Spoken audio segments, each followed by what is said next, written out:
You don't even remember that night, do you? Mafia boss watched her ultrasound and couldn't breathe. The neon sign above Marco's diner buzzed with an irritating, insect-like hum, a sound that seemed to vibrate right through the soles of Elena Russo's worn-out sneakers. It was 2 a.m. in Valmont, a city that never truly slept but merely quieted down to a dangerous whisper. Inside the diner, the air was thick with the scent of stale coffee, burnt bacon grease, and the lemon disinfectant Elena was using to wipe down the counter for the 3rd time that night. She paused, pressing a hand to the small of her back, exhaling a long, shaky breath. Her uniform, a dull teal dress that had seen better days, was becoming a problem. She had unzipped the side seam 2 inches and secured it with a safety pin hidden beneath her apron, but the fabric still pulled tight against her midsection. She was grateful for the oversized, grease-stained apron that Marco insisted all waitresses wear. It was the only shield she had left. Elena was exhausted in a way that sleep could not fix. It was a bone-deep weariness, a heaviness that sat in her marrow. She moved toward the kitchen to rack the last of the clean glasses, her movements slow and deliberate. She had to be careful. If she moved too fast, the dizziness would return. The room tilting on its axis like a ship in a storm. As the water from the sink rushed over her hands, her mind drifted, unbidden, to the past.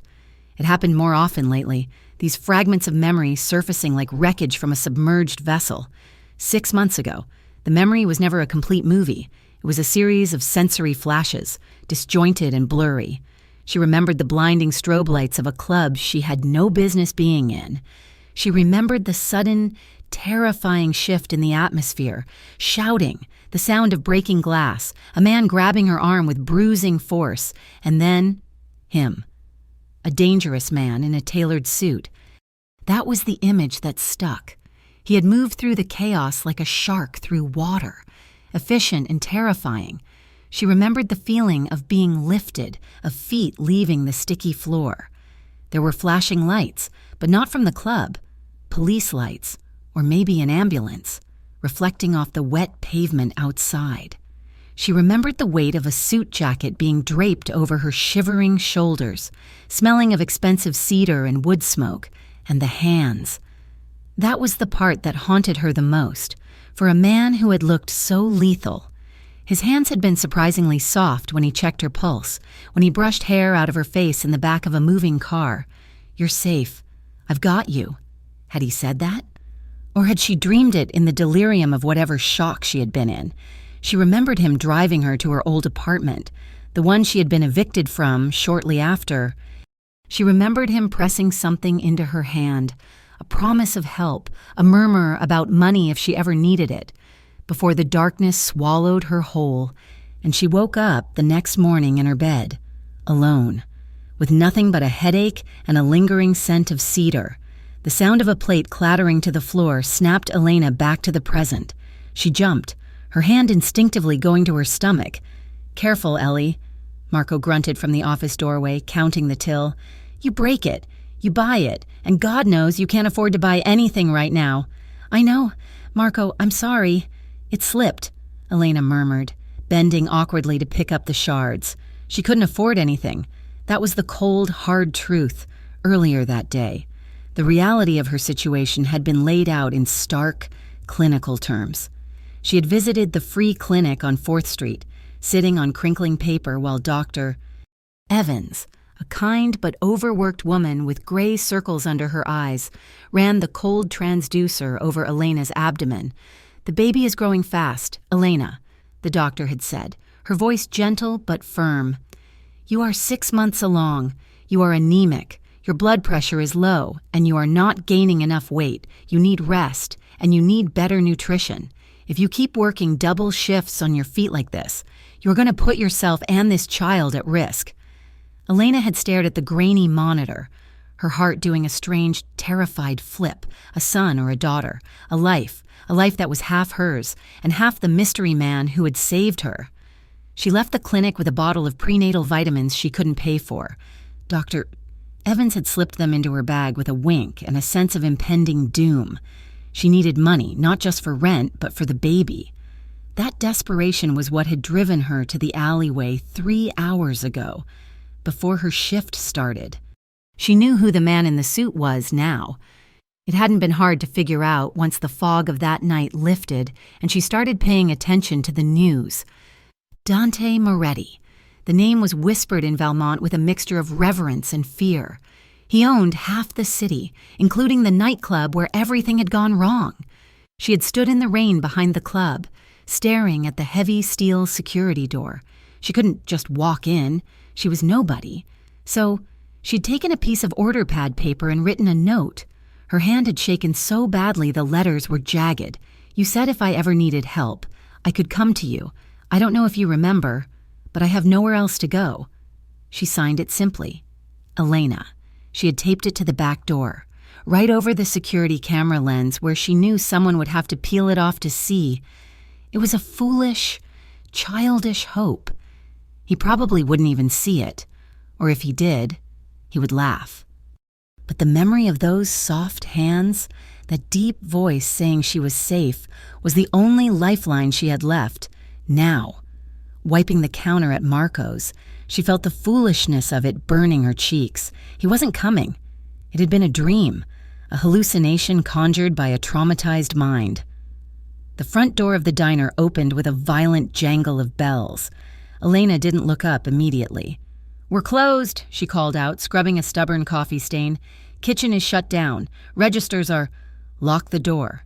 The voice was low, baritone, and vibrated through the air like a thunderclap. Elena froze. The rag dropped from her hand. She knew that voice. It was the voice from the car, the voice from the darkness. She turned slowly, standing in the entrance of the diner, looking completely out of place among the faded vinyl booths and checkered tiles, was Dante Moretti. He was imposing, taller than she remembered, filling the doorway with broad shoulders clad in a black trench coat that dripped rainwater onto the linoleum. His hair was dark, slicked back from a face that seemed carved from granite, sharp jaw, high cheekbones, and eyes that were currently burning with a cold, terrifying fury. Marco, sensing trouble, poked his head out of the office. When he saw who was standing there, his face went pale. He slammed the office door shut and locked it. The cowardice would have stung if Elena wasn't so paralyzed by fear. Dante walked toward her. He didn't rush. He moved with the predatory grace of a panther stalking a wounded deer. In his hand, he held a crumpled piece of paper. Her note. He stopped 2 feet away from her, the counter acting as a flimsy barrier between them. Up close, he was devastating. He smelled of rain and that same intoxicating cedar wood smoke, but there was no softness in him now. "Is this a joke?" Dante asked, his voice deceptively quiet. He tossed the crumpled note onto the counter. Elena swallowed hard, her throat dry as dust. "No, I have a lot of enemies in this city," Dante said, his eyes scanning her face with a mixture of recognition and disgust. "People who try to leverage me, people who try to trap me, but usually they are smarter than to leave a handwritten note on a security camera." "I wasn't trying to trap you," Elena whispered, backing away as he rounded the counter. "Then what is this?" He cornered her near the kitchen swing doors. The space suddenly felt microscopic. He loomed over her, radiating heat and anger. "You think you can blackmail me? You think because I helped a frantic waitress out of a bad situation 6 months ago, you can claim I owe you something?" He remembered the rescue. He remembered her. But his memory was twisted, stripped of the intimacy she recalled. To him, she was just a charity case who had come back for a payout. "I didn't ask for money," Elena said, her voice trembling but gaining a thread of steel. "You offered it, that night. You told me. I told you to go home and stay out of trouble." Dante cut her off, stepping closer. His hand slammed against the wall beside her head, not touching her, but caging her in. "I don't make promises to strangers, especially not ones who wait half a year to come collecting. Who put you up to this? The Silvas? Or are you just looking for a quick payday?" The accusation stung more than the fear. He thought she was a grifter. He thought she was using that traumatic night to squeeze cash out of him. She looked up at him, meeting his dark, furious gaze. She saw the exhaustion in his eyes, too, the hardness that came from a life of looking over his shoulder. But she also saw the man who had covered her with his jacket. "I'm not working for anyone," she said, her voice rising. "And I didn't come for a payday. I came because I'm desperate." "Everyone in Valmont is desperate," Dante sneered. "Give me one reason why I shouldn't have my men escort you out of the city tonight." The injustice of it snapped something inside her. The fatigue, the swollen ankles, the fear of the doctor's words, the hunger, it all boiled over into a sudden, fierce heat. "Because you were there," she shouted, pushing back against the air between them. "Because you took me out of there when I couldn't walk. Because you sat in the car with me and held my hand while I shook." Dante stared at her, his expression unyielding. "I make sure civilians don't get caught in crossfire. It's business. It doesn't mean we have a connection." Elena let out a bitter, incredulous laugh, tears pricking her eyes. "A connection? Is that what you think I want?" She shook her head, the anger vibrating in her chest. "You don't even remember that night, do you?" "Not really." Dante paused, his brow furrowing slightly. "I remember enough." "No," she whispered furiously. "You don't—" Her hands went to the hem of her apron. She fumbled with the knot at her back, untying it and letting the heavy, grease-stained fabric fall to the floor. Then, with eyes locked on his, she reached for the hem of her teal uniform. Dante's eyes narrowed, his body tensing as if he expected her to pull a weapon. She didn't pull a weapon, she lifted the fabric up, just enough to expose her midsection. The silence that fell over the kitchen was heavier than the storm outside. Her stomach was undeniable. A firm, prominent curve protruding from her slender frame, the skin stretched tight. It was the silhouette of life, shocking and vulnerable against the harsh fluorescent lights of the industrial kitchen. Dante's gaze dropped, his eyes widened, the pupils blown wide. He stopped breathing.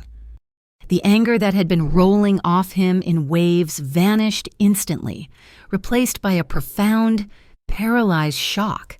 He stared at the curve of her belly as if it were a ghost. He looked from her stomach up to her face, then back down again, his mind frantically doing the math. 6 months, the timeline aligned with a terrifying precision. "Elena," he breathed, the name sounding foreign on his tongue, softer than he intended. She dropped her shirt, shielding herself from his gaze, feeling exposed and raw. "You can walk away," she said, her voice cracking. "You can turn around, walk out that door, and pretend this never happened. I won't stop you. I won't chase you. But don't you dare stand there and tell me I'm just looking for a payday." She turned to walk away, intending to push through the swing doors and escape into the back alley, but she didn't make it 2 steps. A hand closed around her wrist. It wasn't the rough, violent grip of a mob boss. It was firm, warm, and strangely gentle, anchoring her to the spot. Elena froze. She looked back.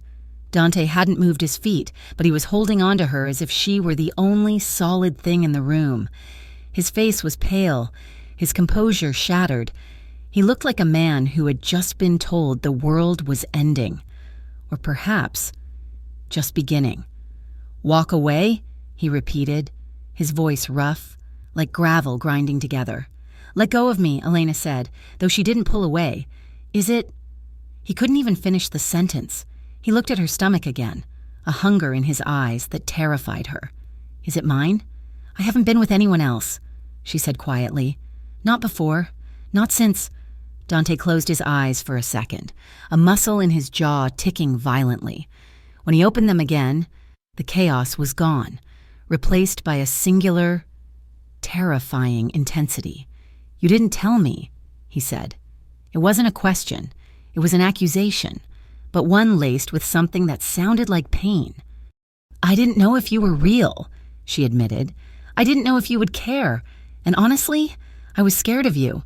"You should be," he murmured, his thumb tracing the pulse point on her inner wrist, feeling the frantic rabbit beat of her heart.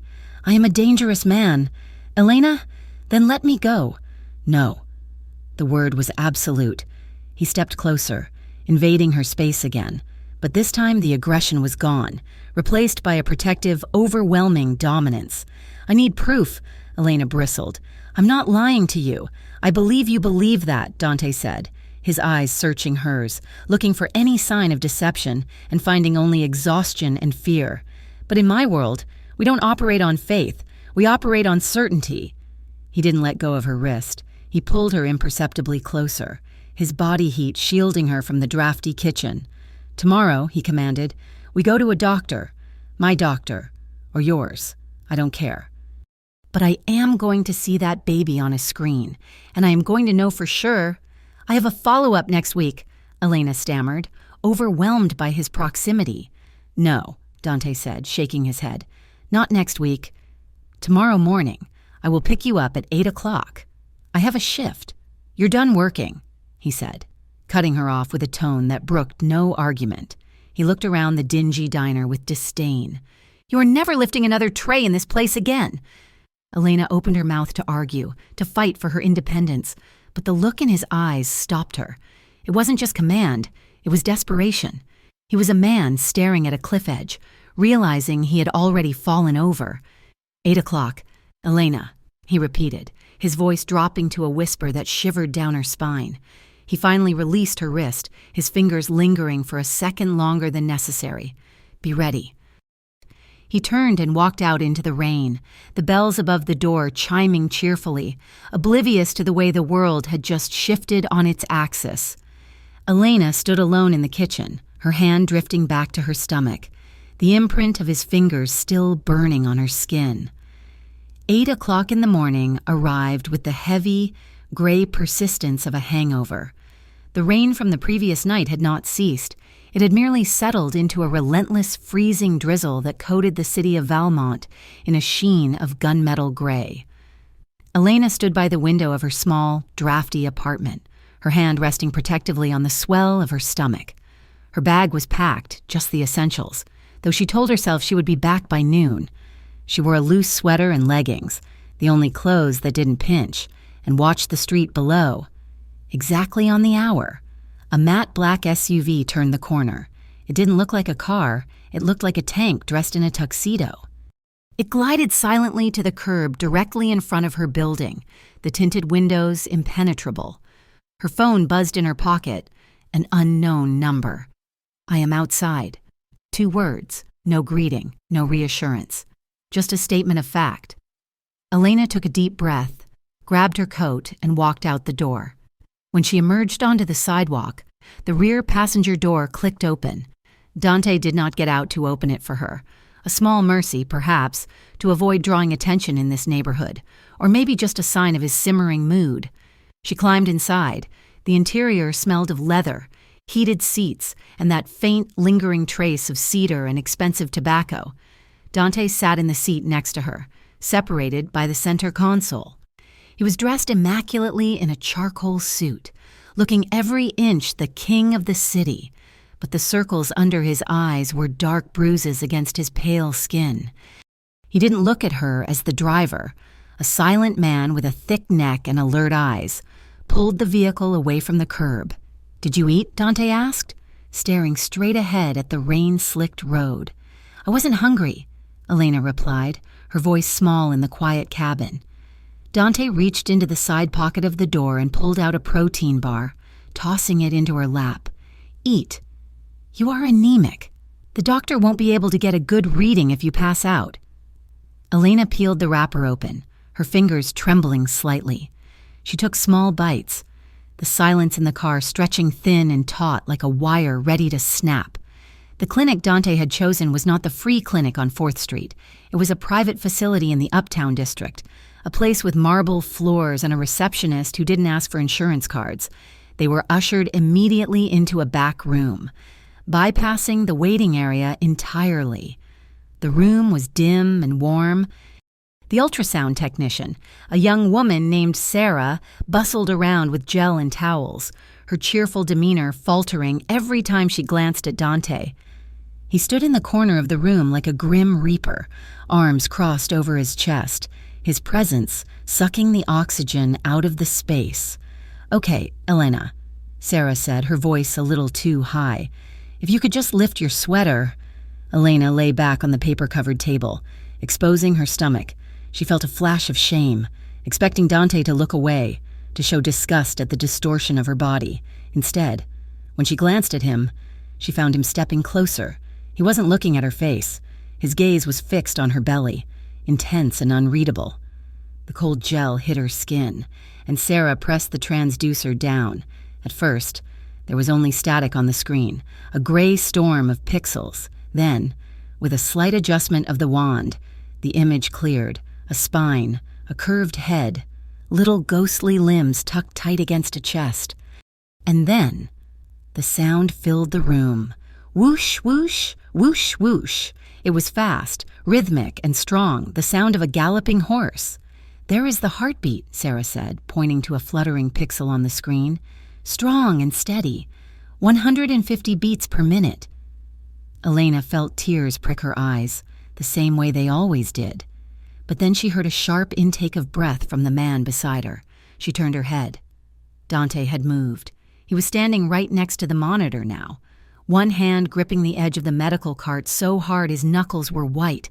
The stoic mask he wore, the face of the ruthless businessman, the crime lord, had cracked wide open. His eyes were wide, glassy, and fixed on the screen with a look of absolute devastation. He wasn't breathing. His chest was frozen. He looked like a man witnessing a miracle and a catastrophe all at once. That, Dante's voice broke. It was a sound Elena had never expected to hear from him. A jagged, raw sound. "That is the heart?" "Yes, sir," Sarah said softly. Sensing the shift in the room, she stepped back, giving him space. Dante reached out, his hand hovering inches from the screen, trembling. He didn't touch the monitor, as if he were afraid the image would dissolve like smoke. A single tear escaped, tracking a slow, silver line down his cheek. He didn't wipe it away. He didn't even seem to notice it for a long minute. The only sound in the room was that rapid, thumping heartbeat. Dante Moretti, the man who burned down buildings and commanded armies, looked utterly dismantled by the sound of a 6-month-old heart. "It's real," he whispered, the words barely audible. Elena watched him, her own heart aching. "I told you," she said softly. Dante finally tore his eyes away from the screen to look down at her. The anger was gone. In its place was a terrifying vulnerability. He looked young, suddenly, terrified. "I believe you," he said hoarsely. The ride back was different. The silence was no longer cold. It was heavy with unsaid things. Dante stared out the window, his hand occasionally twitching on his knee as if he wanted to reach out but didn't know how. Why? The word cut through the hum of the tires on the wet asphalt. Dante turned to her, his eyes regaining some of their hardness, though the red rims betrayed him. "Why did you wait 6 months?" he demanded. "Why did you let yourself starve? Why did you work yourself to the bone in that diner when you could have come to me the day you found out?" Elena looked down at her hands. "I didn't remember you clearly. Dante, I had flashes. I remembered a suit. I remembered fear. I didn't know if you were a savior or a monster. I am both," he said flatly, "but I take care of what is mine." "I didn't know I was yours," she countered, her voice rising. "I thought I was just a one-night stand you forgot. And I was right, wasn't I? You didn't remember. He stopped, frustration tightening his jaw. "I should have known. I should have found you." Suddenly, Dante sat up straighter. His gaze snapped to the side mirror. His entire demeanor shifted instantly from regretful father to alert predator. "Paolo," Dante barked at the driver. "Blue sedan. 2 cars back. How long has it been there?" The driver glanced in the rearview mirror. "Since the clinic. Boss, it turned left when we did." "Lose them," Dante ordered. "Do not go to her apartment." Elena panic spiked. "What? No, I need to go home. My uniform is there. I have a shift." "You don't have a shift," Dante snapped, pulling his phone from his pocket and typing rapidly. "And you are not going back to that apartment. If they followed us from the clinic, they know who you are with. That burns your location." "Who? Who followed us?" Elena twisted in her seat to look out the back window. "Sit back," Dante commanded, his hand shooting out to press her back against the leather seat. "Keep your head down." The SUV surged forward, the engine roaring as Paolo aggressively changed lanes, weaving through traffic with terrifying precision. The blue sedan tried to keep up, but Paolo took a sharp, screeching turn down a narrow side street, then another, losing the tail in the labyrinth of Valmont's industrial district. 30 minutes later, they were heading out of the city, climbing the winding roads toward the heavily wooded hills that overlooked Valmont. "Where are you taking me?" Elena asked, her voice trembling. "A safe house," Dante said. He wasn't looking at her anymore. He was busy on his phone, barking orders in Italian. When he finally hung up, he looked at her. "My main residence is too obvious. The apartment is compromised. This is a secure location. Nobody knows about it except Paolo and my head of security. I can't just disappear," Elena argued, though the fight was draining out of her. "I have a life." "You have a target on your back," Dante corrected her. "And now, so does the child, until I find out who was in that car. Your life is this house." The safe house was a fortress disguised as a modern architectural marvel. It was all glass and steel, perched on a cliff edge, surrounded by high walls and dense forest. It was beautiful, cold, and utterly isolating. For the rest of the day, the house became a battleground of wills. Dante treated her like a fragile piece of evidence he had to protect. He tried to confine her to the master suite, Elena, fueled by pregnancy hormones and a lifetime of fending for herself, refused to be coddled. "I am not an invalid," she snapped when he tried to tell her to rest for the third time that afternoon. "I am pregnant. There is a difference." "You are small," he argued, pacing the living room floor. "The doctor said you are underweight. You need to lie down." "I need to move or I will go crazy," she retorted. By evening, an uneasy truce had settled. Dante had retreated to the study to deal with the fallout of the day, leaving Elena alone in the vast, silent house. The place was stocked with food, expensive, rich ingredients she barely knew how to cook, but the act of chopping vegetables calmed her. It was a rhythm she understood. She made a simple pasta dish, the smell of garlic and basil filling the sterile kitchen, making it feel slightly less like a prison. She didn't offer any to Dante. She ate alone at the massive marble island, the silence pressing in on her ears. That night, the nightmares came. It was the same dream she had endured for months, but sharper now. The club, the noise, the feeling of being drugged, her limbs heavy as lead, men's faces blurring into demonic shapes, and then the sensation of falling. Elena woke with a gasp. Sitting bolt upright in the unfamiliar bed, her heart was hammering against her ribs, sweat cooling on her skin. The digital clock read 3 a.m. She couldn't stay in the dark room. She needed water. She padded barefoot down the hallway, wrapping her robe tight around her. The house was silent, bathed in the silver glow of the moonlight filtering through the floor-to-ceiling windows. When she reached the kitchen, she realized she wasn't alone. Dante was sitting on a stool at the island, a half-empty glass of amber liquid in front of him. He had discarded his suit jacket and tie hours ago.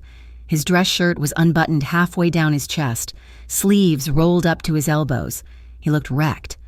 The moonlight caught the sharp angles of his face, highlighting the exhaustion etched there. He didn't look up when she entered, staring into the depths of his Scotch glass as if it held the secrets of the universe. "You should be sleeping," he said, his voice rough with drink and fatigue. "I had a nightmare," Elena admitted, walking over to the fridge to get a bottle of water. "Join the club," he muttered. She hesitated, then moved to stand on the opposite side of the island, in the dim light. The tension from the day seemed to have evaporated, leaving only 2 tired people in a big, empty house. "Dante," she started, testing the weight of his name. "About that night, at the club." He took a slow sip of his drink. "What about it?" "Why don't you remember it?" she asked softly. "You said you remember enough, but you looked at the ultrasound today like you were seeing a ghost. If we were together, how could you forget?" Dante was silent for a long time. He swirled the liquid in his glass. "Because I think I was drugged too." Elena's eyes widened. "What?" "I went to that club to meet a contact," Dante said, his voice low. "I had one drink. Next thing I know, I'm waking up in my penthouse the next morning with a splitting headache and a gap in my memory about 4 hours wide. My security team said I left with a woman. They said I took her home, but I couldn't remember your face. I just remembered a feeling, a need to protect." He looked up at her then, his eyes dark and intense. "I thought it was a setup. I thought someone drugged me to get information, or to kill me. I never imagined." His gaze dropped to her stomach. "I never imagined the result would be this." "It wasn't a setup," Elena whispered. "I was working. I was just a waitress, I think. I think someone slipped something in my drink, too. I felt so dizzy. A man tried to grab me, and then you were there." "The Silvas," Dante said, the name coming out like a curse. "It was their club. If they drugged both of us, it was for leverage. They wanted to compromise me, but they didn't count on me getting you out." He reached across the island. It was a slow, deliberate movement. His hand, large and warm, covered where it rested on the cold marble. Elena's breath hitched. His skin was rough, calloused from weapons and work, but his touch was incredibly gentle. "I'm sorry," he said, "for leaving you alone, for not knowing." Elena looked at their joined hands. For 6 months, she had hated him, she had feared him. But now, seeing the guilt in his eyes, hearing the tremor in his voice, the walls began to crumble. "You're here now," she said. "I am," he vowed. She turned her hand over, lacing her fingers with his. It was an electric, intimate contact that sent a shiver up her arm. For a second, the air between them crackled with a sudden, undeniable pull, the ghost of the chemistry that must have brought them together that night. Then, the fear returned, the reality of who he was. She pulled her hand away, stepping back. "I should go back to bed," she stammered. Dante didn't try to stop her. He just nodded, his hand curling into a fist on the counter where hers had been. "Go. Try to sleep." Just as Elena reached the hallway, Dante's phone buzzed on the counter. It wasn't a text vibration. It was the jarring, persistent ring of an emergency line. Dante answered it instantly, his demeanor shifting from weary to lethal in a split second. "Moretti," he answered. Elena froze in the shadows, listening. "When?" Dante demanded. "Is he alive?" A pause. The silence in the kitchen grew cold. "Who talked?" Dante's voice was ice. "Find them. Burn the whole block if you have to. I want a name." He hung up the phone and slammed it down on the counter hard enough to crack the screen. He ran a hand through his hair, gripping the back of his neck. "What happened?" Elena asked, her voice trembling. Dante turned to her. The vulnerability was gone. The wall was back up, higher than before. "One of my men," he said. "Matteo. He was following a lead on who leaked your address to the Silvas. He was shot 20 minutes ago outside a warehouse in the docks." Elena covered her mouth with her hand. "Is he—" "He's in surgery. It's bad." Dante walked around the island, moving toward the living room where he had left his shoulder holster. He began strapping it over his dress shirt. "The Silvas know," he said, checking the clip of his handgun with a metallic click. "They know I have you. They know about the baby.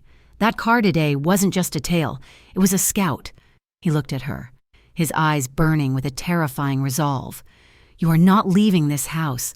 Elena, not for a doctor, not for fresh air, not for anything. The world outside these walls is dead to you until I say otherwise." "You're scaring me," she whispered. "Good," Dante said, holstering the weapon. "Fear keeps you alert. Fear keeps you alive."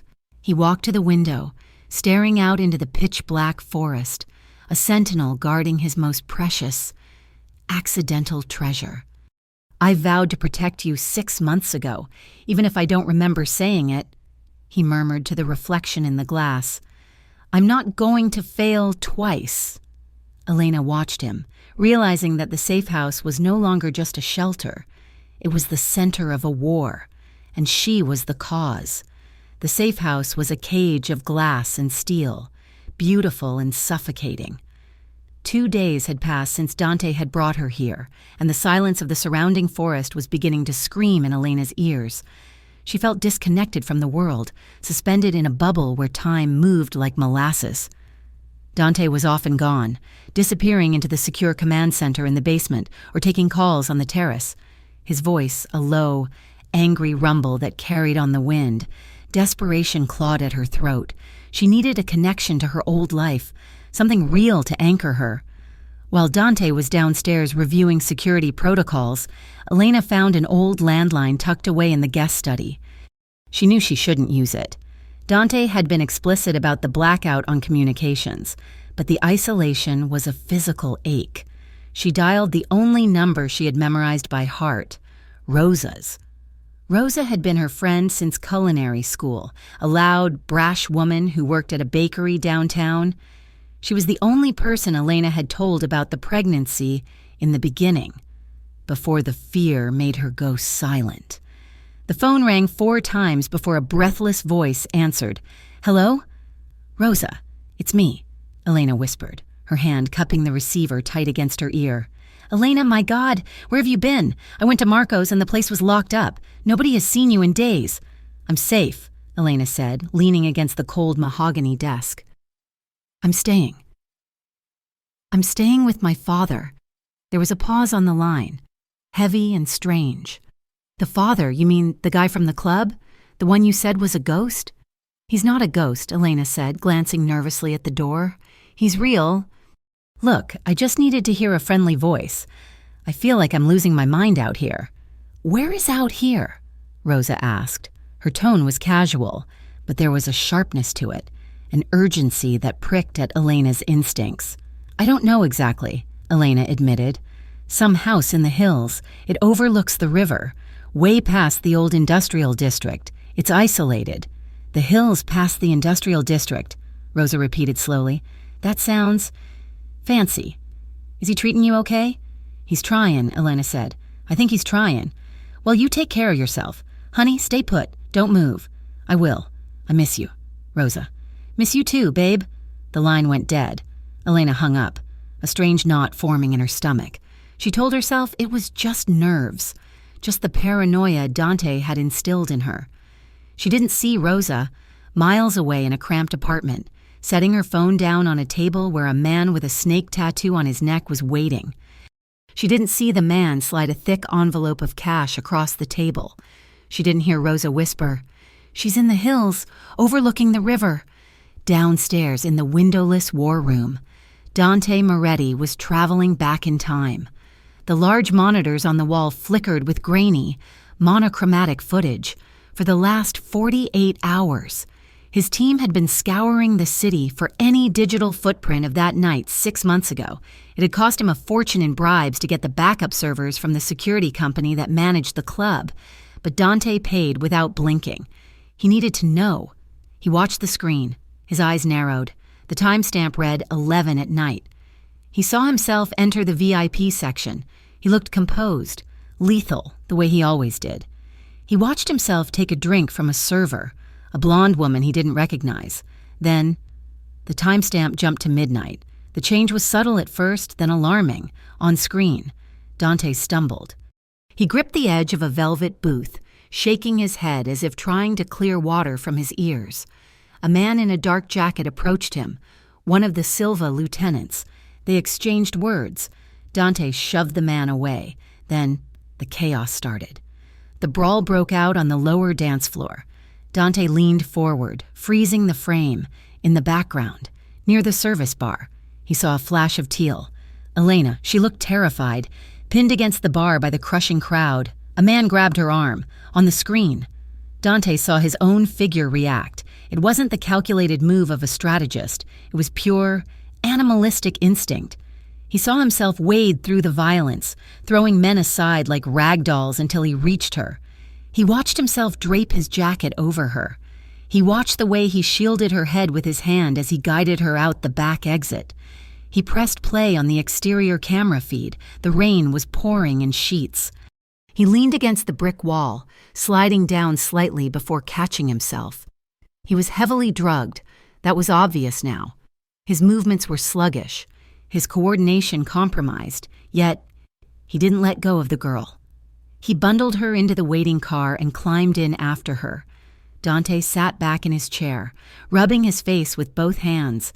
It hadn't been a transaction. It hadn't been a cold rescue, even through the haze of whatever cocktail the Silvas had slipped him. He had chosen her. He had protected her. He rewound the footage to the moment he put the jacket on her shoulders, the way his hand lingered on her neck. He hadn't just been saving a civilian. He had been drawn to her. Upstairs. The silence had become unbearable for Elena.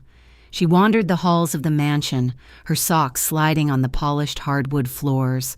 The house was impersonal, decorated in shades of slate and charcoal, devoid of clutter or warmth. It felt like a hotel for a ghost. She pushed open a set of double doors at the end of the east wing and found herself in a library. Unlike the rest of the house, this room smelled of old paper and dust.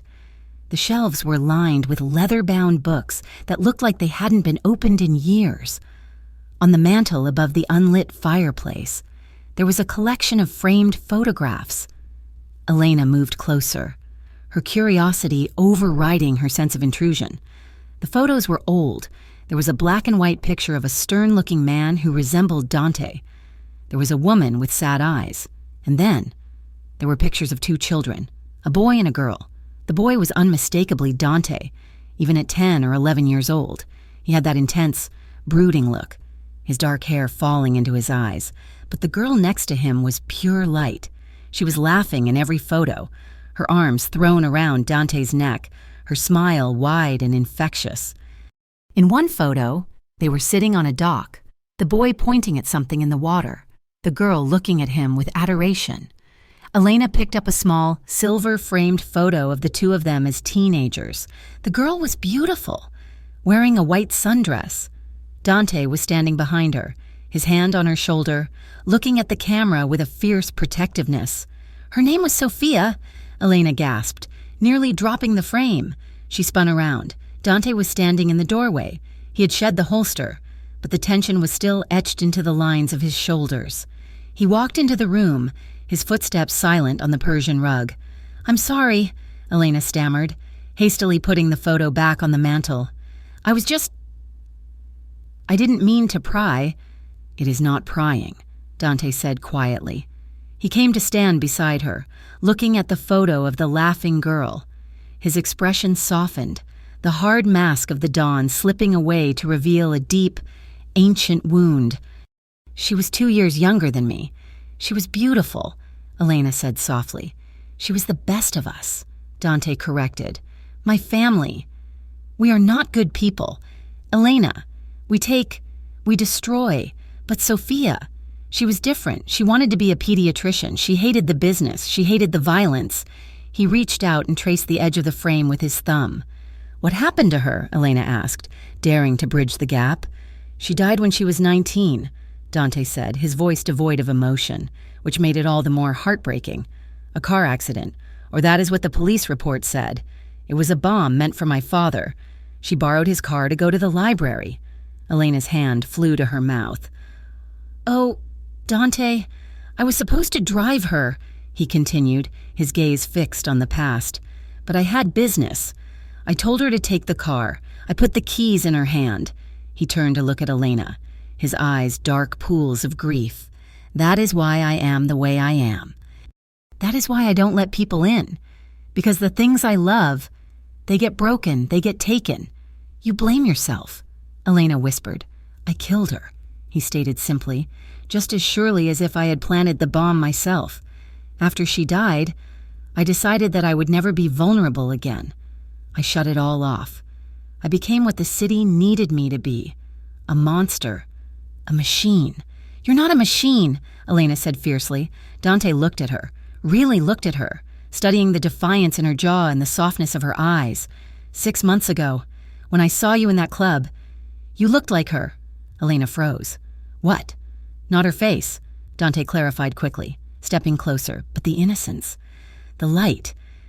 You didn't belong in that darkness. Seeing you terrified, it woke something up in me that I thought was dead. I couldn't save Sophia, but I could save you." The distance between them had vanished. He was standing inches from her, the heat of his body radiating toward her. Elena looked up at him, seeing not the mafia boss, but the grieving brother, the man carrying a mountain of guilt. "You did save me," she whispered, "and you're saving me now." "I am trying," Dante murmured. His gaze dropped to her lips, then back to her eyes. The air in the library grew heavy, charged with the electricity that had been simmering between them since the diner kitchen. "But I am terrified. Elena, I look at you, I look at the child, and I see another chance for the world to hurt me." "Then don't let them," Elena said, her voice trembling. She reached out, her hand hesitating before resting on his chest, right over his heart. She could feel it beating, heavy, steady, rhythmic. "You're not alone anymore. Dante." Dante let out a ragged breath. He raised his hand, his fingers grazing her jawline, his thumb brushing her cheekbone. His touch was reverence, not possession. "I don't want to be alone," he confessed. He leaned down, giving her every chance to pull away. She didn't.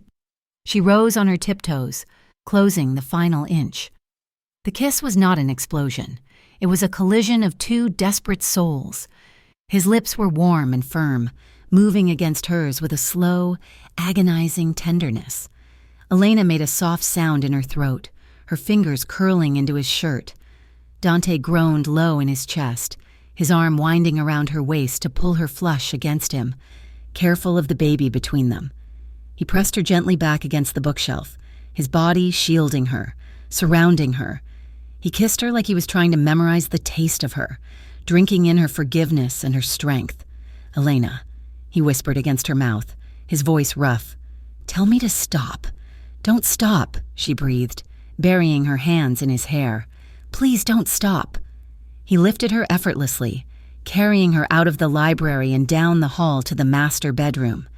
The storm outside battered the windows, but inside, the world narrowed down to the two of them. They undressed each other with shaking hands. There was no rush, no aggressive hunger. It was a slow discovery.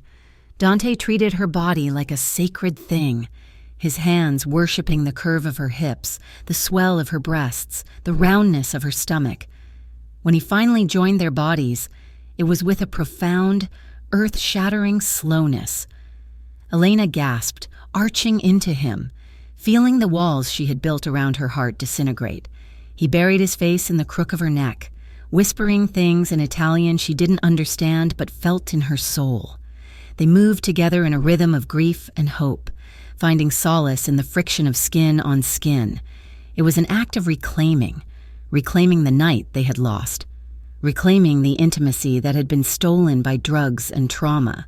For the first time in 6 months, Elena felt completely safe, and for the first time in a decade, Dante felt completely alive.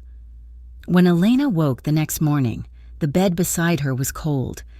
She reached out, her hand meeting only empty sheets. Panic, sharp and immediate, pierced through the haze of sleep.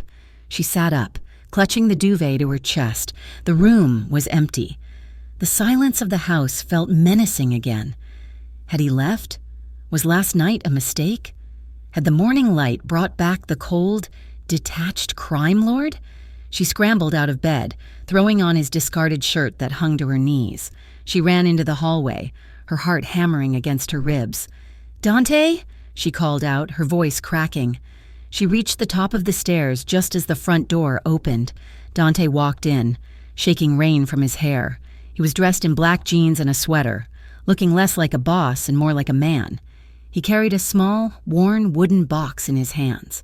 He looked up and saw her standing there, disheveled and frightened. His expression softened instantly. "I didn't run," he said, reading her mind. Elena let out a long exhale, her shoulders sagging. "I woke up and you were gone. I had to get something," he said, climbing the stairs 2 at a time until he reached her. He reached out and tucked a strand of hair behind her ear. "I realized I have given you nothing but fear. I wanted to give you something else."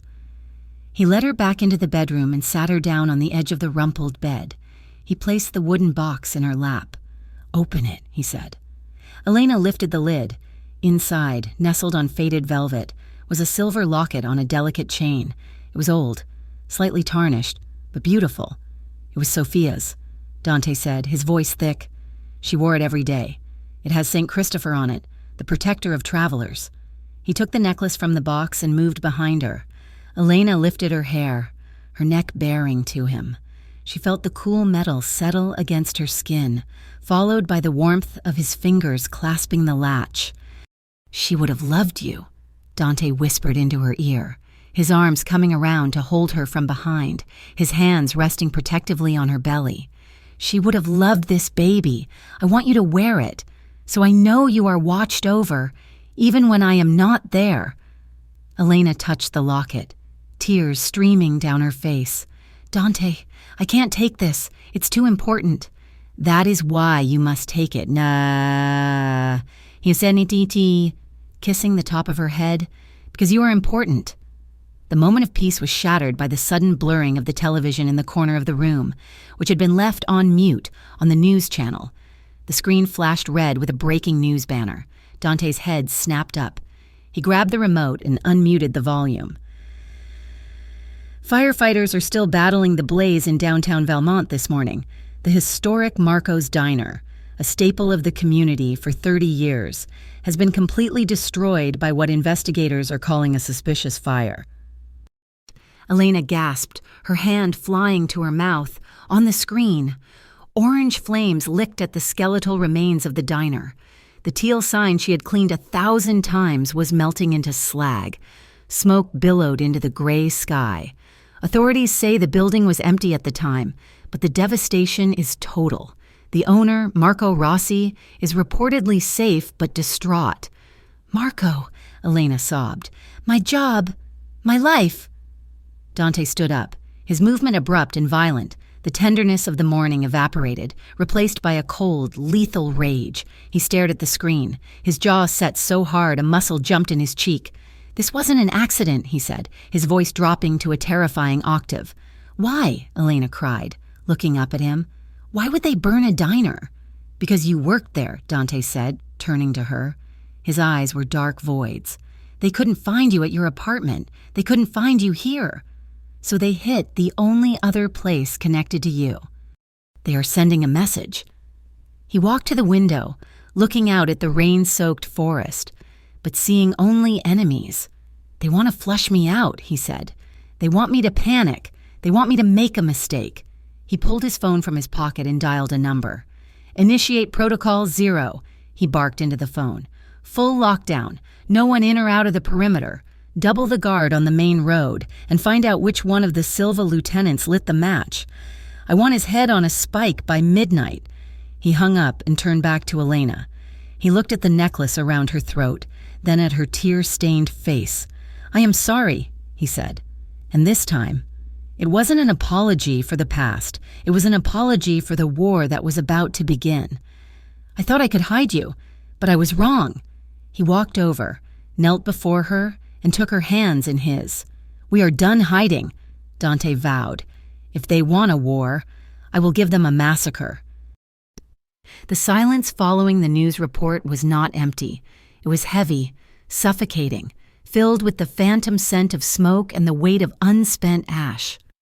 Elena stood in the center of the living room, her hands trembling violently where they were pressed against her mouth. The image of the burning diner was seared into her retinas, the place that had given her soup when she was hungry, the place that had been her only sanctuary in a city that wanted to chew her up and spit her out. Now, it is gone, because of her. Dante was still on the phone, barking orders in a language she couldn't track. His back turned to her. His shoulders were rigid, a wall of tension that seemed ready to crumble or explode. "Dante," she said, her voice cracking. He ignored her. Or perhaps he didn't hear her over the roar of his own fury. He was pacing, his hand gripping the phone so tight his knuckles were white. "Dante!" she screamed. He stopped. He lowered the phone slowly, turning to face her.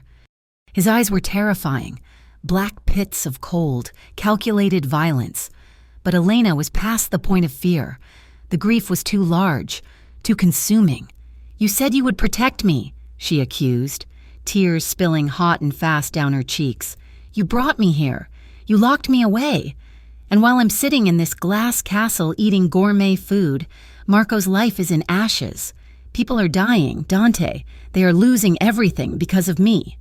She took a step toward him, poking a finger at his chest.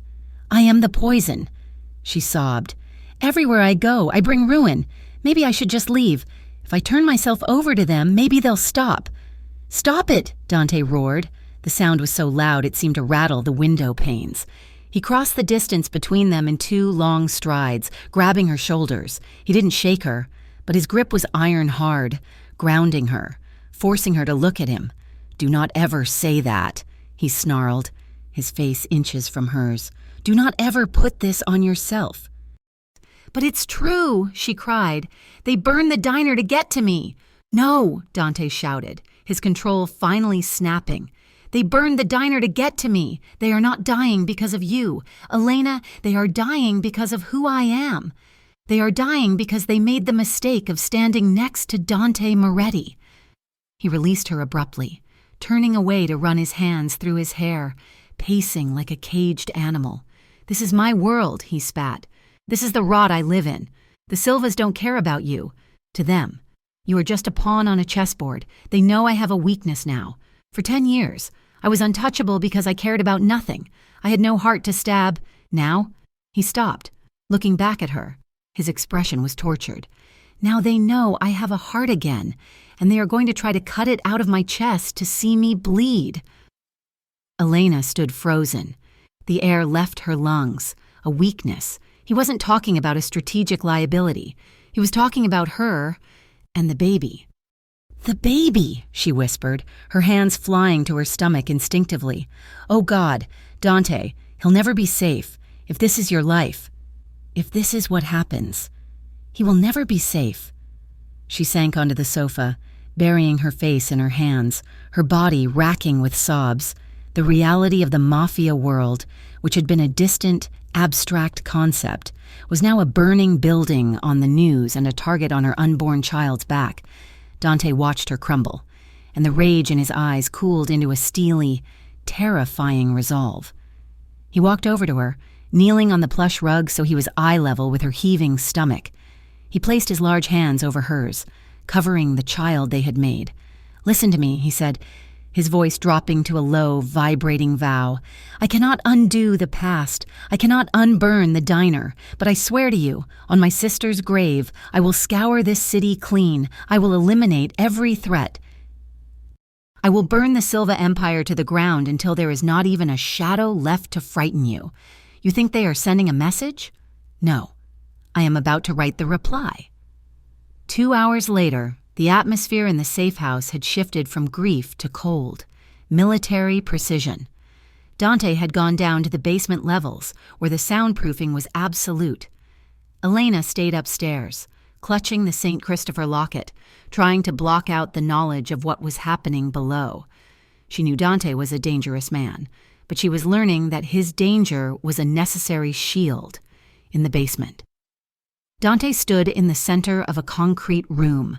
Tied to a metal chair was a man named Vinny, a mid-level security guard who had been on the payroll for 3 years. Vinny was sweating profusely, his face pale. Though Dante hadn't touched him yet, "I checked the logs." "Vinny," Dante said, his voice conversational, which made it infinitely worse. "You disabled the perimeter sensors on the east wall for 3 minutes yesterday, just long enough for a scout car to get a visual on the house." "Boss, please," Vinny stammered. They have my brother, the Silvas. They said if I didn't give them a location, they'd kill him." Dante stared at him, his face impassive. He understood leverage. He understood family. But he also understood treason. "So you traded my family for yours," Dante said. "I didn't think they'd burn anything," Vinny cried. "They just wanted to know where the girl was. They said they wanted to grab her, use her to draw you out to the shipyard." Dante went still. "To the shipyard?" "Yes, they have a trap set. They wanted to kidnap her, make you come for her alone. They have snipers set up on the cranes. It was supposed to be a trade. The girl for your territory." Dante nodded slowly. It was a classic, brutal tactic. Use the woman to lure the king into the open. It was exactly what he would have done in their position. "You gave them the location," Dante said. "I had to." Vinny wept. Dante turned to his head of security, a massive man named Rico. "Take him away. He's done here." "Boss?" Vinny asked, hopeful. "I'm not going to kill you, Vinny," Dante said, walking toward the door, "but you are never setting foot in Valmont again. If I see you in this city, or any city I operate in, you are a dead man. Consider your brother's debt paid." Dante walked out of the room, the heavy steel door clanging shut behind him. He didn't feel mercy. He just didn't have the time for execution. He had a trap for Spring. He walked into the command center where his top lieutenants were waiting. "The Silvas want to kidnap Elena," Dante announced, leaning over the tactical map spread on the table. "They want to lure me to the shipyard. They think she is my weakness." He looked up, a dark, wolfish smile curling his lips. "So, let's give them exactly what they want." "Boss?" Rico asked. "We use a decoy," Dante said. "Get Maria. She's the same height, same build. Put her in a wig. Pat her stomach. We're going to stage a movement. We make it look like we are moving Elena to a new safe house. We let the Silvas snatch the transport. Maria can handle herself." Rico nodded. "She's the best close-quarters combatant we have." "Exactly," Dante said. "They will think they are grabbing a pregnant waitress. They will be grabbing a viper. And while they are busy with the bait, we will be moving into position to cut off the head of the snake." The days that followed were a strange mix of high-stakes planning and domestic intimacy. The safe house, once a cold prison, began to feel like a fortress of solitude for just the two of them, with the threat level at maximum. Dante refused to sleep in a separate room. He moved his things into the master suite. It wasn't a sexual demand, it was a security protocol. But the proximity changed everything. They slept in the same massive bed, a few inches of space between them that grew smaller every night. Elena got used to the sound of his breathing, the heat of his body acting as a furnace against the drafty house. One evening, the rain had finally stopped, leaving the forest washed clean and silent. They were lying in bed, the room dark save for the moonlight spilling across the duvet. Elena was tracing the patterns on the sheet with her finger, unable to sleep. "Dante?" she whispered. "I'm awake." His deep voice rumbled from the pillow next to hers. What if we're bad at this?" she asked. "Parenting. I grew up in foster homes. You grew up in this. What if we don't know how to be normal?" Dante shifted, turning on his side to face her. His eyes caught the moonlight. "We will not be normal," he admitted. "We will never be the family with the white picket fence and the golden retriever, but we will be present. My father was a ghost. Your parents were absent. We will be there. That is half the battle." Elena smiled in the dark. "I want him to play piano. Don't shoot guns." "Piano is good," Dante agreed. "And maybe soccer. Something that involves running away from trouble, not toward it." Elena laughed softly, a sound that seemed to lighten the heavy air of the room. She shifted closer to him, the inevitable magnetic pull bringing them together. She rested her hand on his arm, feeling the solid muscle beneath the cotton t-shirt. "Dante," she said, her voice turning serious, "do you ever wish you could undo that night, the club, if you hadn't gone there, if you hadn't saved me? None of this would be happening to you. You wouldn't have a target on your back." Dante went quiet. For a moment, she thought she had overstepped, touched a nerve that was too raw. Then he reached out. His hand cupped her cheek, his thumb brushing over her lips. "I have asked myself that," he murmured. "When the diner burned, when I saw the fear in your eyes, I asked myself if it would have been better if I had stayed home." He leaned in, his forehead resting against hers. "But then I hear the heartbeat," he whispered, "and I smell your skin, and I know the answer. No. I would walk into that club 1,000 times. I would take the bullet, the drug, the war. I would take it all." "Why?" she breathed. "Because it gave me you," he said, the truth of it ringing in the silence. "And it gave me him. Before that night, I was just surviving, waiting to die. Now I have something to live for." The confession hung between them, raw and beautiful. Elena felt her heart swell until it threatened to burst. The fear of the Silvas, the uncertainty of the future, it all faded into the background. All that mattered was the man in front of her. She kissed him, this time. There was no hesitation. There was no shyness. She kissed him with a fierce, possessive need, her hands tangling in his hair, pulling him closer. Dante responded instantly, a low groan vibrating in his chest. He rolled over, hovering above her, his weight supported on his elbows to keep from pressing on the baby. He looked down at her like she was the only light in the universe. "Elena," he warned, his voice ragged, "if we start this—" "I trust you," she interrupted, looking straight into his soul. "I trust you with my life. I trust you with my body. I trust you with everything." The last wall between them crumbled. They made love with a slow, burning urgency. It wasn't just about pleasure, it was an affirmation of life in the face of death.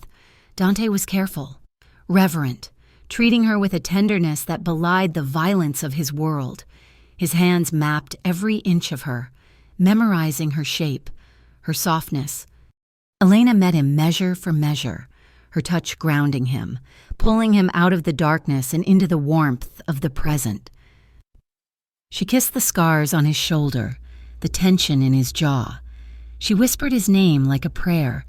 In the quiet aftermath, lying tangled together in the sheets, Dante held her against his chest, his chin resting on the top of her head, his hand splayed over her stomach, feeling the occasional shift of the baby inside, for the first time in his life. Dante Moretti felt peace, but peace, in Valmont, was always temporary. The shattering of the moment came not from a noise, but from the vibration of the secure phone on the nightstand. It was the specific pattern for high-priority intel. Dante didn't want to move. He wanted to stay in this cocoon forever, but he was a general first, and a lover second. He disentangled himself gently from Elena's arms and reached for the phone. He answered it, his voice instantly shifting back to command mode. "Report." He listened for a full minute, his eyes hardening, the warmth of the bed fading from his gaze. "Confirmed?" he asked. "Good. Get the team ready. We move on my mark." He hung up the phone and sat on the edge of the bed, the muscles in his back tense. Elena sat up, pulling the sheet around her, sensing the shift. "What is it?" Dante turned to look at her. The lever was gone, tucked away for safekeeping. The dawn was back. "The Silvas are moving," he said. "We've confirmed intel. They are planning to hit the decoy transport in 2 nights. He stood up and walked to the window, looking out at the darkness. 2 nights, he repeated. "That is when this ends. One way or another." He turned back to her, his expression fierce. "I need you to be strong. Elena, for 48 hours, things are going to get very loud and very dangerous. But when the smoke clears, the Silvas will be a memory." Elena nodded, swallowing her fear. She touched the locket at her throat. "I'm ready." Dante looked at her with a mixture of pride and sorrow. He knew she wasn't ready, no one ever was, but he would burn the world down to make sure she never had to be ready again. "Get some sleep," he said, walking toward the door to check the locks one last time. "The war starts in the morning." The war room in the basement of the safe house was buzzing with a low, frantic energy. Maps were spread across the steel table. Weapon crates were being pried open, and the air smelled of gun oil and stale coffee. Dante stood at the head of the table, outlining the final movements of the operation. He looked like a general preparing for a siege, cold, precise, and utterly detached. Elena stood in the doorway, unnoticed at first. She wore a heavy sweater that did little to hide the prominent curve of her belly, her hand resting on it as she listened. "Maria drives the transport vehicle into the east sector of the abandoned lot," Dante was saying, pointing to a marked location on the map. "She will wear the wig and the coat, the profile matches. The Silvas will swarm the car. Once they are in the kill box, we close the net from the north and south." "And Elena?" Rico asked, checking the magazine of his rifle. "Elena stays here," Dante said, his voice brooking no argument. 2 guards at the door. Complete lockdown." Elena stepped into the room. "No, The single word cut through the hum of the room like a knife. Every head turned. Dante looked up, his expression darkening instantly. "Elena," he warned, his voice low. "Go back upstairs. I am not staying here while you go out there to end this," she said, walking toward the table. Her legs were shaking, but her chin was held high. "You said the Silvas are expecting me. You said they want to lure you out using me. If they realize I'm not there, if they realize it's a trap before you close the net, they will run, and this will never end." "That is a risk I am taking," Dante snapped. "I'm not risking you." "You are risking our future," she countered, her voice rising. She stopped at the edge of the table, gripping the cold metal. "I found the itinerary. Dante, I saw the tactical setup. You're using Maria as bait, but what if they have spotters? What if they know?" "It is decided," Dante said, turning his back on her to address Rico. "Don't you turn your back on me," Elena shouted. The silence that followed was deafening. Nobody shouted at Dante Moretti. His men looked down at their boots, uncomfortable.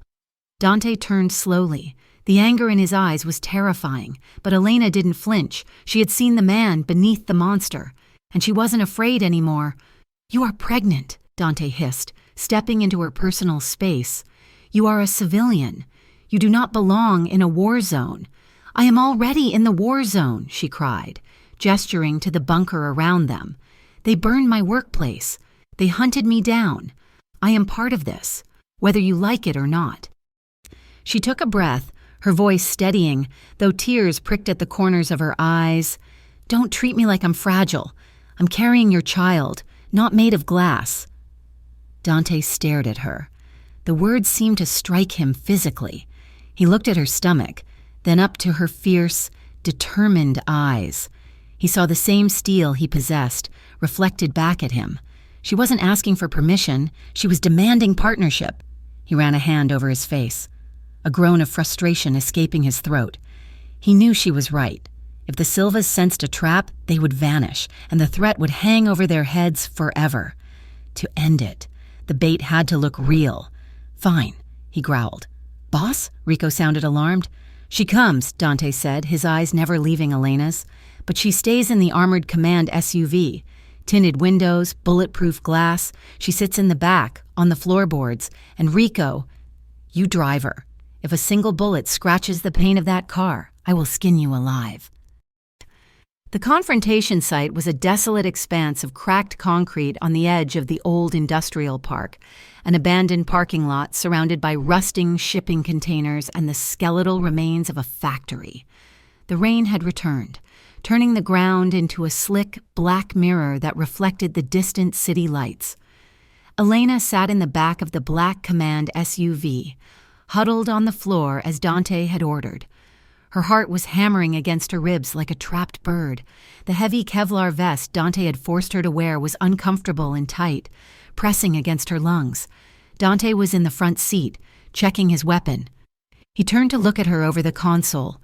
In the dim light of the dashboard, his face was a mask of concentration, but his eyes were soft when they landed on her. "Stay down," he whispered. "No matter what you hear, stay down. Come back to me," she whispered back. He nodded once, then opened the door and slipped out into the rain. Elena listened. She could hear the rain drumming on the roof of the car. She heard the static of the radio on the dashboard. Target approaching, 2 vehicles, black sedans. Elena held her breath. This was it. Through the gap between the front seats, she could see the parking lot through the windshield. In the center of the open space, the decoy car sat idling, its headlights cutting through the mist. Inside, Maria was waiting, dressed in Elena's coat. The 2 enemy sedans rolled into the lot, circling the decoy car like sharks. They came to a stop, boxing it in. Doors opened. Men with guns stepped out. Elena peeked up, just enough to see. A man in a long tan coat stepped out of the lead sedan. It was the Silva underboss. He walked toward the decoy car, shouting something that was lost in the wind. Maria didn't move. "Get out!" the Silva lieutenant shouted, raising a shotgun. Maria opened the door and stepped out slowly, keeping her head down, her hands raised. From a distance, in the rain, she looked exactly like Elena. The lieutenant stepped closer, reaching out to grab her hair to pull her face up. "Wait!" A voice crackled over the radio in Elena's car. It wasn't one of Dante's men. It was a frequency intercept. "That's not her. The walk is wrong." Dante's voice exploded over the comms. "Take the shot. Now!" The night erupted. It wasn't like the movies. It was louder, messier, and more terrifying. Gunfire popped and cracked like fireworks gone wrong. The windows of the Silva sedans shattered. Maria dropped to the ground, rolling under the cover of the car as she drew her own weapon. Elena flinched, covering her head with her arms as the SUV she was in shook. "Stay down," Rico shouted from the driver's seat, putting the car in reverse to get them out of the line of fire. But the Silvas were not stupid. They had a backup team. From the shadows of the shipping containers to their right, a third car roared out, cutting off their retreat. It slammed into the side of the SUV with a sickening crunch of metal. Elena was thrown sideways, her shoulder hitting the door panel. "Contact right," Rico yelled, drawing his sidearm and firing through his own window. Glass rained down on Elena. The door next to her was wrenched open. A hand grabbed her jacket. She screamed, kicking out blindly. She connected with something solid. A man cursed. "I got her," the man shouted. "No!" Elena scrambled backwards, scrambling across the seats. Suddenly, a dark shape materialized out of the rain. It was Dante. He moved with a terrifying speed, tackling the man who had grabbed her. They hit the wet pavement with a bone-jarring thud. Dante didn't hesitate. He fired 2 shots into the man's chest at point-blank range. He scrambled up, ripping the door of the SUV open. "Get out!" he roared at her. "The gas tank is ruptured! Move!" Elena didn't ask questions. She threw herself out of the car, landing in the puddles. Dante grabbed her arm, hauling her up. The air smelled of gasoline and cordite. "Run!" he commanded, shoving her toward a large concrete pillar that supported the derelict factory overhang. "Get behind the pillar!" Elena ran. She could hear bullets whizzing past them, angry hornets in the air. She threw herself behind the thick concrete column, pressing her back against the rough surface, gasping for air. Dante didn't hide with her. He stood in front of the pillar, using his body as a shield, firing back at the Silvas who were advancing from the third car. "Dante, get down!" she screamed. He ignored her. He was a wall of fire and fury. He took down one man, then another. The Silva lieutenant, the one in the tan coat, had taken cover behind a dumpster. He raised a rifle, aiming not at Dante, but at the sliver of Elena he could see exposed behind the pillar. Dante saw the aim shift. He didn't think so. He didn't calculate. He threw himself to the left, directly into the path of the bullet. The impact spun him around. A spray of red mist erupted from his shoulder. "Dante!" Elena's scream tore her throat. He hit the ground hard, but he didn't stay down.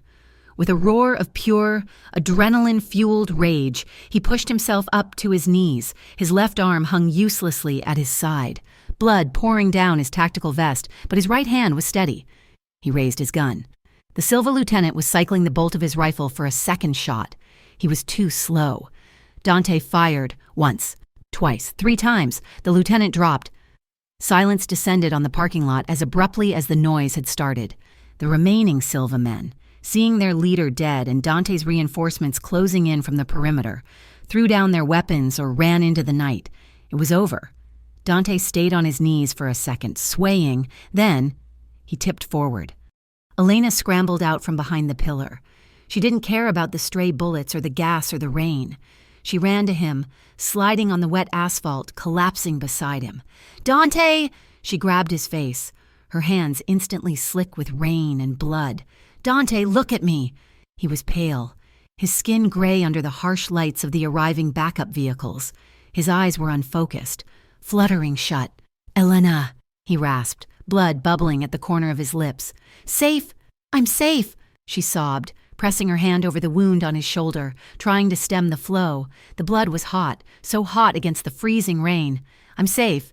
You did it. Please, Dante, stay awake. You have to stay awake." "The baby," he mumbled, his head lolling back against her knees. "He's fine. We're both fine. Just stay with me." She looked up, screaming into the darkness. "Help! Someone help him!" Rico was there a second later, shouting orders. Men were lifting Dante, putting him onto a stretcher, loading him into a clean van.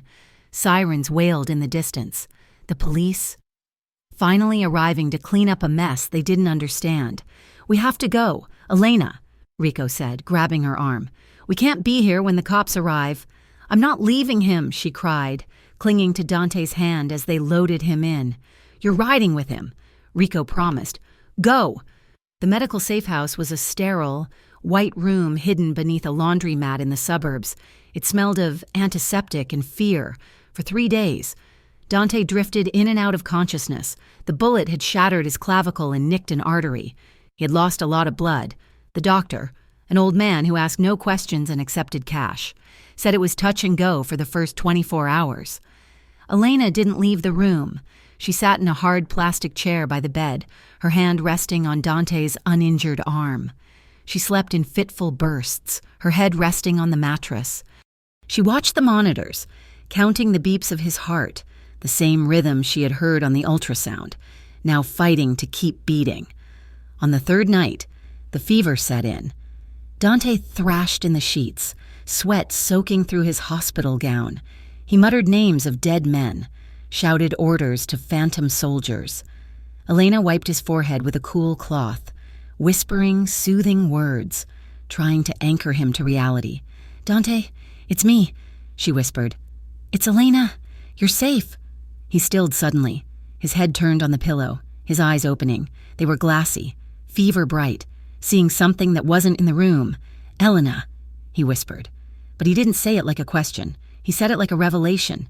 He reached up, his hand trembling, and grasped her wrist. His grip was weak but desperate. "The rain," he murmured, his voice thick. "You were shivering. The blue dress. The strap was broken." Elena froze. He was talking about that night, the details he had lost. "I gave you my jacket," he continued, his eyes searching the ceiling. "You told me your name. You said—" He paused, a frown creasing his brow as he fought through the haze of the drugs and the fever. "You said, I'm nobody." Tears welled in Elena's eyes, spilling over hot and fast. She had said that when he had asked who she was, terrified and shaking in the back of his car. She had whispered, "I'm nobody." "And I said," Dante whispered, a ghost of a smile touching his lips.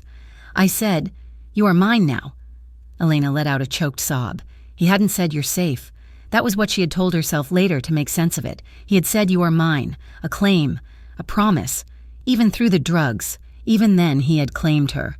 "You remember," she wept, pressing his hand to her cheek. "I remember," he rasped. "I remember the smell of vanilla. I remember. I didn't want to let you go.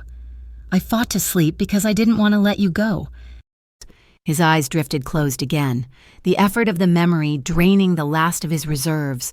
His breathing evened out, deeper this time, less frantic. The fever seemed to break with the confession, the heat radiating off him beginning to cool. Elena sat there in the quiet hum of the machinery, weeping silently. It hadn't been a one-sided infatuation. It hadn't been a mistake.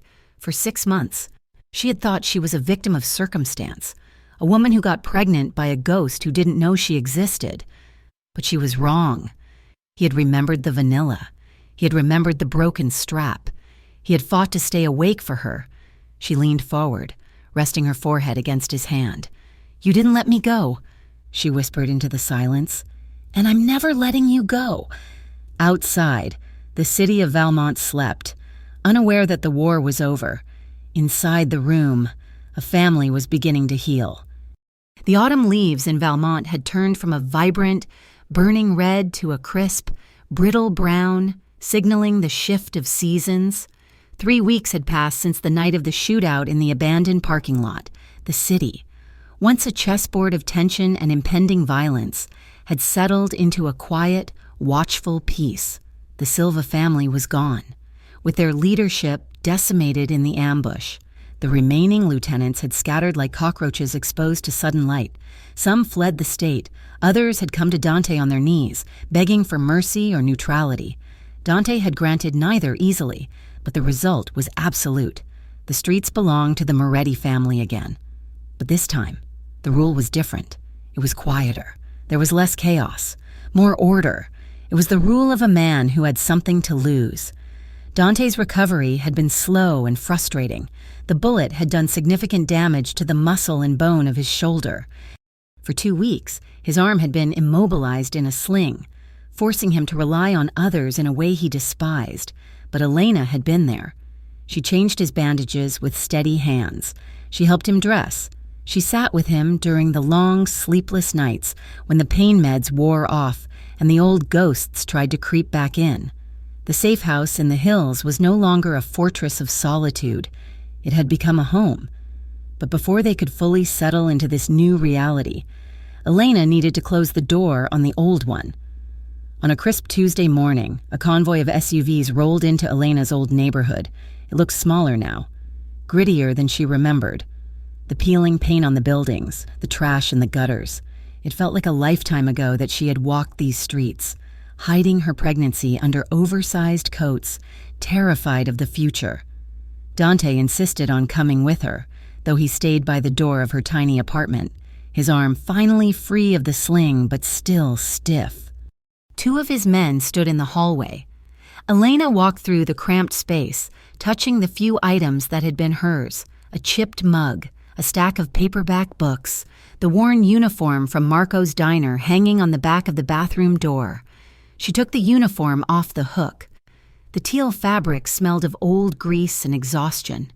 She held it for a moment, remembering the woman who used to wear it, the woman who had felt invisible, powerless, and alone.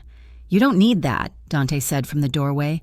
His voice was low, resonating in the small room. Elena turned to look at him. He looked out of place here, a titan in a tailored suit standing in a room with water-stained ceilings. "I know," Elena said. She folded the uniform and placed it gently in the trash bin. "I just wanted to say goodbye to her, the girl who was too scared to ask for help." Dante walked over to her. He didn't move with the predatory grace of before.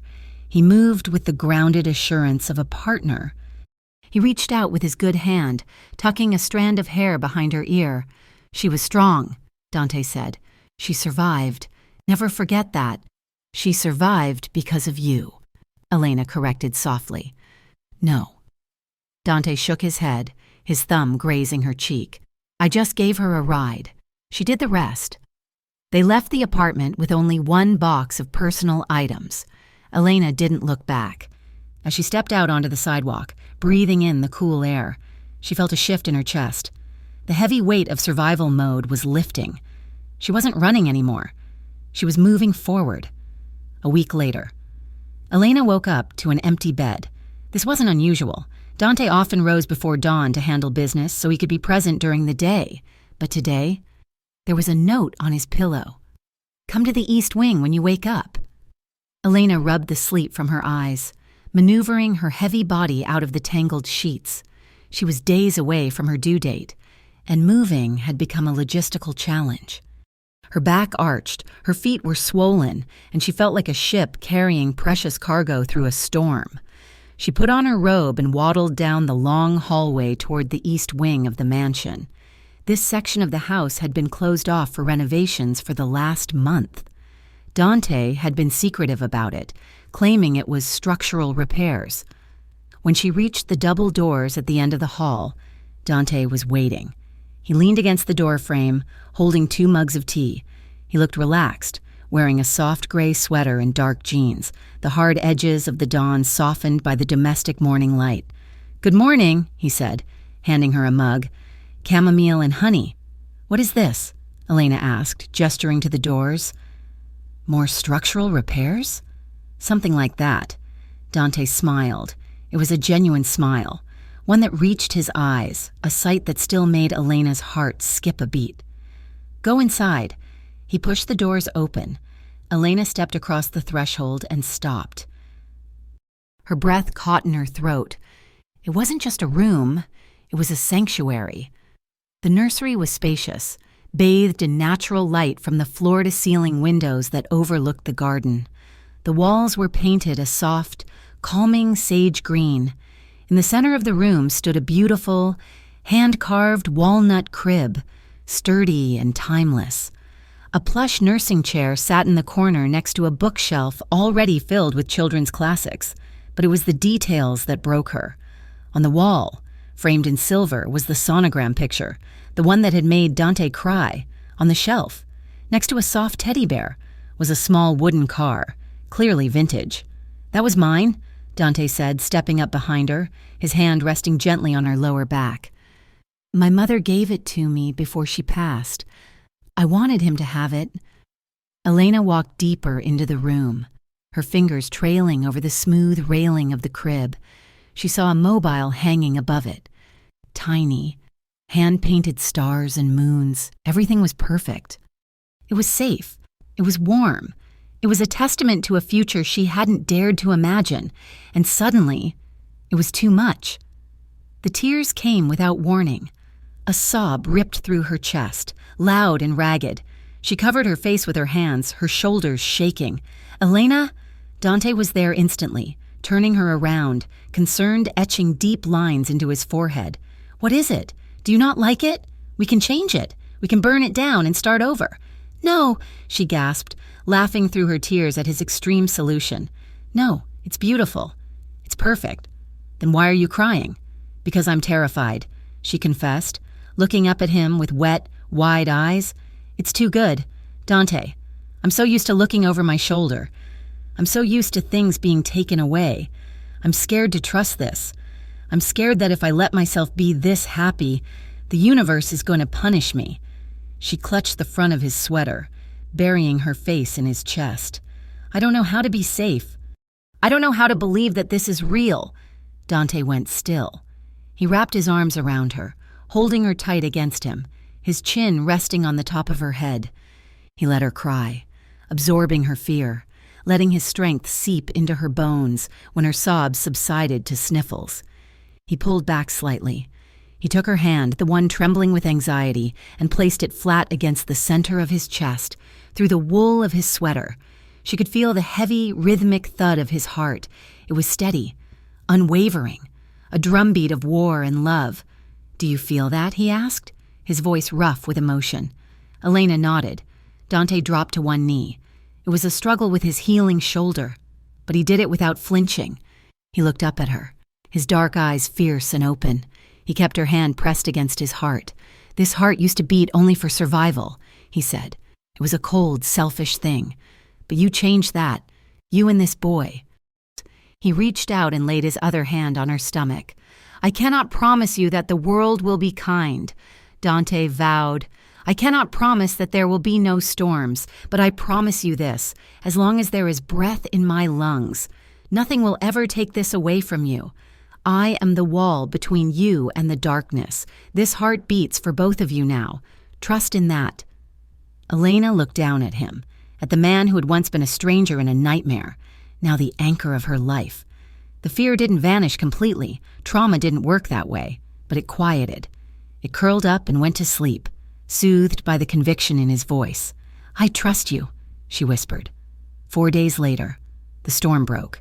It started at 2 a.m, a low ache in Elena's lower back that radiated forward in waves. She tried to ignore it, shifting in bed, but an hour later, the wave turned into a vice grip that stole her breath. "Dante!" she gasped, shaking his shoulder. He was awake instantly. No grogginess, no confusion. He sat up, his eyes scanning the room for threats before landing on her face. "Is it time?" he asked. "I think so," she groaned, gripping the sheets as another contraction rolled through her. Dante didn't panic. He didn't shout. He became a machine of efficiency. He was out of bed, dressed, and grabbing the pre-packed hospital bag in under 2 minutes. He helped her up, supporting her weight as she breathed through the pain. "The car is ready," he said, guiding her down the stairs. "Rico is opening the gate. The route to the private hospital is clear." In the car, Elena squeezed the leather armrest until her knuckles turned white. Dante drove with one hand on the wheel and the other holding hers. He drove fast, but smooth, his eyes constantly checking the mirrors, scanning the shadows.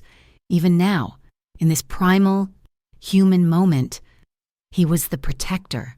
"You're doing good," he murmured when she let out a sharp cry. "Just breathe. We're almost there."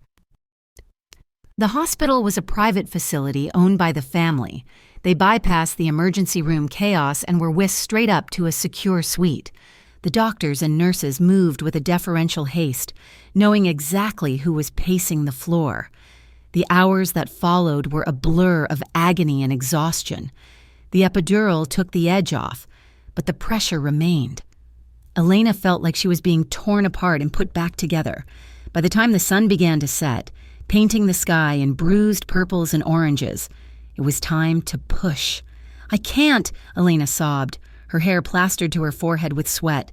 "Dante, I can't do it. I'm too tired." "Look at me," Dante commanded. He was right there at her shoulder, not looking away, not flinching at the blood or the screams. He wiped her face with a cool cloth. "You are the strongest thing I have ever known. You survived the fire. You survived the war. You can do this." "It hurts," she cried. "I know," he whispered, brushing a kiss against her temple. "I know, amore, but he is fighting to meet you. Help him," with a guttural scream that seemed to rip from the very center of her soul. Elena pushed. The room narrowed down to a single point of focus. The pain was blinding, all-consuming. And then, release. A sharp, indignant cry pierced the air. "He's here," the doctor announced, voice triumphant. "It's a boy." Elena collapsed back against the pillows, gasping, her chest heaving. The crying got louder, a strong, healthy sound. Dante stood frozen at the foot of the bed. He watched as the nurses cleaned the baby, wrapping him in a white blanket.